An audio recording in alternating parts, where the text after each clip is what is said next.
Hello friends, welcome back to the Central Digital School. So guys, हम अब motion lesson में आगे पढ़ने जा रहे हैं। इस लेसन में यूनिफॉर्म मोशन को मैं इंट्रोड्यूस करने जा रहा हूँ। The concept is uniform motion. क्या होता है यूनिफॉर्म मोशन?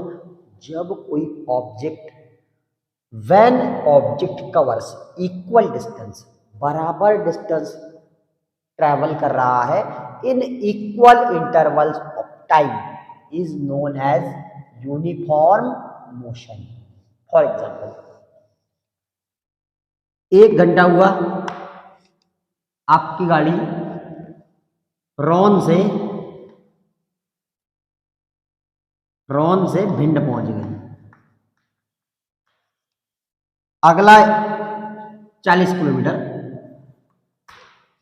अगला घंटा हुआ 1 घंटा और, गाड़ी भिंड से रौन वापस आ गई। ये भी 40 किलोमीटर ही आएगी, 40 किलोमीटर गई तो 40 किलोमीटर वापस आ गई। अब 1 किलोमीटर रौन से इधर बंगरा चली गई। बंगरा 40 किलोमीटर, मान लो 40 किलोमीटर चली गई आगे। तो ये क्या हो रहा है? 1 घंटे में 40 किलोमीटर, 1 घंटे में 40 किलोमीटर, 1 घंटे में 40 किलोमीटर। ये हो रहा है यूनिफॉर्म मोशन। कौन सा मोशन? Uniform motion. क्यों? क्योंकि टाइम इंटरवल 1 घंटा है। 1 घंटे में 40 किलोमीटर, 1 घंटे में 40 किलोमीटर, 1 घंटे में 40 किलोमीटर। मान लो अब वापस आई बंगरा से, ठीक है। अब ये कितना है? आधा घंटा, 30 minute.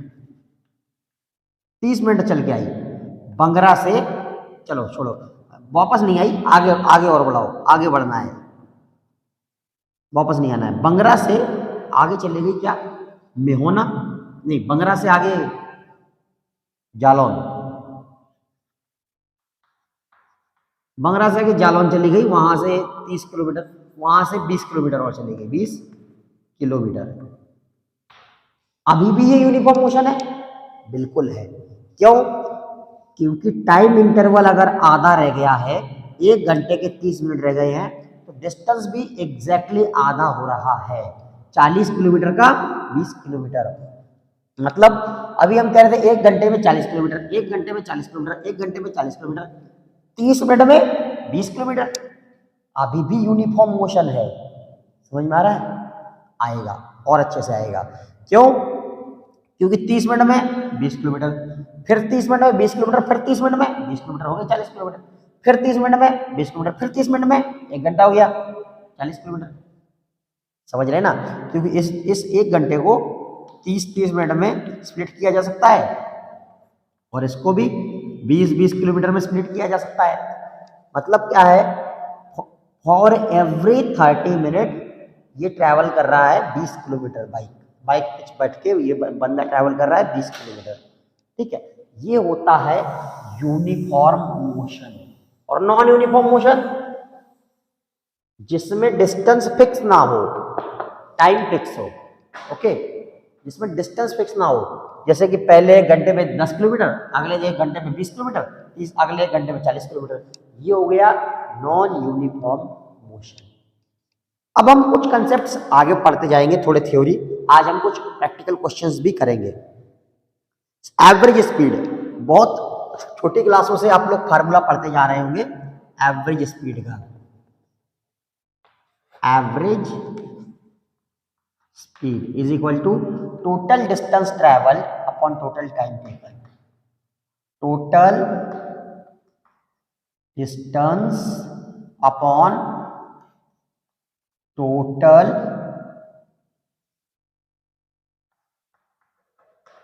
Time, total distance upon total time. यहां पर क्या होता है फिजिक्स में? स्पीड, स्पीड जो है स्केलर क्वांटिटी है। Speed does not have any direction, but what has direction. Direction बताइए अगर जाए तो उसे वेक्टर क्वांटिटी कहा जाता है, और उसे स्पीड नहीं कहा जाएगा, फिर वेलोसिटी कहा जाएगा। क्या कहा जाएगा? वेलोसिटी। जिसमें स्पीड भी होती है, जिसमें मैग्नीट्यूड भी होता है और डायरेक्शन भी होती है, उसे कहते हैं vector quantity. Speed, average speed जो है ये स्केलर क्वांटिटी है। ये कौन सी क्वांटिटी है? स्केलर क्वांटिटी है।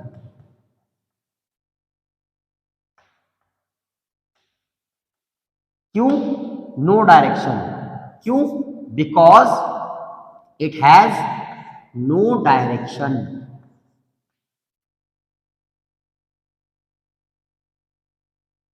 क्यों? क्योंकि इसमें कोई डायरेक्शन एसोसिएटेड नहीं है। जब इसमें डायरेक्शन लग जाती है तो वो वेलोसिटी बन जाती है। क्या बन जाती है? वेलोसिटी। वेलोसिटी ये वेक्टर क्वांटिटी है। No direction scalar quantity, velocity. ठीक है, वेलोसिटी का मतलब भी वही होता है। वेलोसिटी का मतलब वही होता है जो स्पीड का मतलब होता है, लेकिन इसमें डायरेक्शन भी होती है। Magnitude plus direction. मैग्नीट्यूड मतलब कितनी मात्रा है, 10 की स्पीड है, 20 की स्पीड है, 30 की स्पीड है। Magnitude plus direction. डायरेक्शन किधर जा रहा है? डायरेक्शन जो होती है फ्रेम ऑफ रेफरेंस से रिलेटेड होती है। जैसे वो रॉन से स्टार्ट कर रहा है, भिंड की तरफ जा रहा है। रॉन से स्टार्ट कर रहा है, जालौन की तरफ जा रहा है। ये डायरेक्शन बहुत इंपॉर्टेंट है। पूरब में जा रहा है, पश्चिम में जा रहा है, नॉर्थ ऊपर जा रहा है, नीचे जा रहा है। ये डायरेक्शन बहुत जरूरी होती है। इसीलिए डायरेक्शन जब उसमें जुड़ जाती है तो उसे, ये मैंने यहाँ पे थोड़ा सा वेलोसिटी का एग्जांपल लिख दिया है। मैग्नीट्यूड प्लस डायरेक्शन, वेलोसिटी को दोनों होते हैं, मैग्नीट्यूड प्लस डायरेक्शन। तो इसीलिए इसे क्या कहा जाता है? वेक्टर क्वांटिटी कहा जाता है। क्या, कौन सी क्वांटिटी? Vector quantity. ये कोई चीज लिखने जैसी अभी बोर्ड पे है नहीं, लेकिन आप लिखना चाहो तो वीडियो पॉज कर करके थोड़ा थोड़ा लिख सकते हो। ये सिर्फ समझा रहा हूं मैं। ठीक है, आगे देखते हैं। क्वेश्चन आ गया है तो इस क्वेश्चन को जरूर सॉल्व करेंगे। क्यों? क्योंकि तभी हम सीख पाएंगे। जब हम क्वेश्चंस बहुत सारे सॉल्व करेंगे तब हम अच्छे से सीख पाएंगे। बहुत ही सिंपल क्वेश्चन है। An object travels 16 metre in 4 second, then another 16 meter in 2 seconds. What is the average speed of the object? अभी अभी मैंने एवरेज स्पीड का फार्मूला लिखा था। सबसे पहले क्या करो, गिवन डेटा लिख दो। एन ऑब्जेक्ट ट्रेवल्स 16 मीटर, तो क्या है? Distance. Distance equal to 16 metre, और क्या है? 4 second. Time, time equal to 4 second.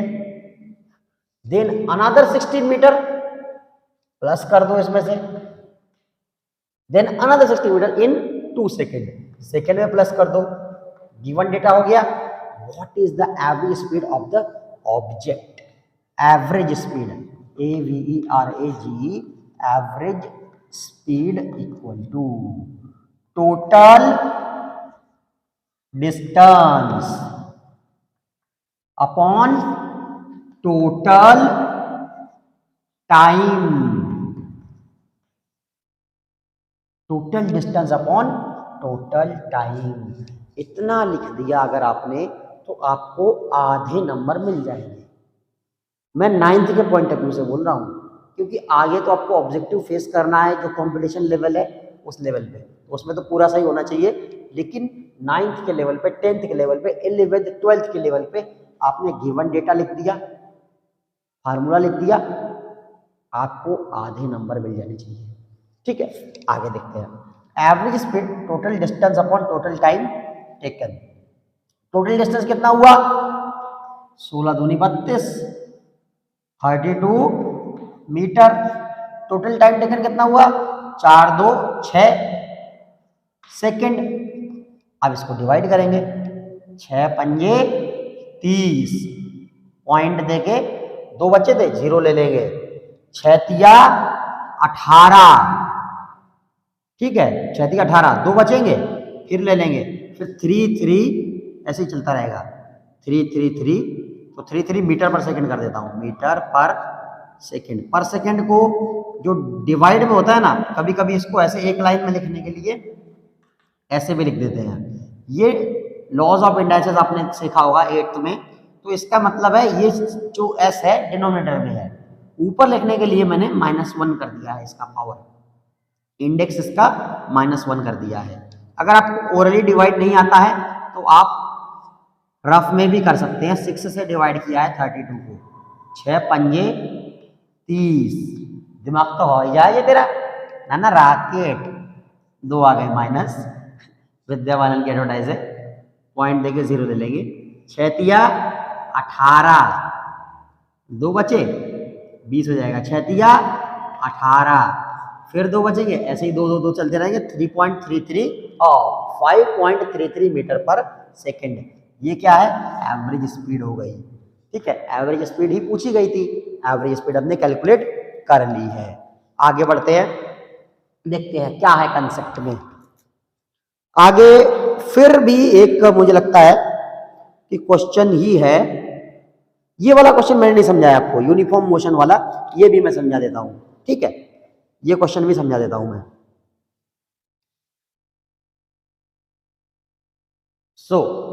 हम ये क्वेश्चन देखने जा रहे हैं।